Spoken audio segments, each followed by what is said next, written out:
So I really liked watching these videos because it made me reflect on this last year. I actually had a student in my class who had a hearing disability, and so I actually had to wear multiple microphones when I would teach, one that would directly connect with her hearing aids, so that when I spoke, she was able to hear me and understand me a lot better.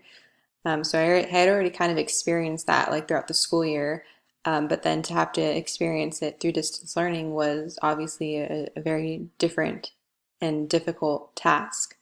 Thankfully, she had been able to take that microphone home before we had started doing distance learning, I had made sure that she had taken it home. So she was able to use it when she was accessing programs online. She could put the speaker for the microphone right next to her computer so she could hear it directly into her hearing aids. So I thought that that was really cool. And I also, when I would do my videos, like when I would use Screencast-O-Matic or anything else, I would actually do subtitles. So like where it talks about like um, yeah, instructional materials that reach more students. So basically, yeah, when I was making these videos, I would make sure that she had some access to subtitles or like that it would be loud enough for her to hear it because obviously, I mean, I was in first grade, so she probably couldn't read super well. Um, but I still wanted those subtitles to be available so she could practice like reading those on the screen.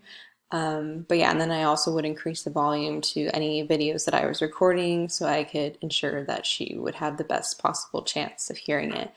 And I also worked really closely with a hearing specialist for our district. So she and I met like once a month, and we would kind of like make sure that all of my students' hearing aids worked well, the microphone worked okay, the connection was good, the batteries were all good. And so it helped her to make sure that she was included in her classroom and she didn't feel like any different than any of my other students.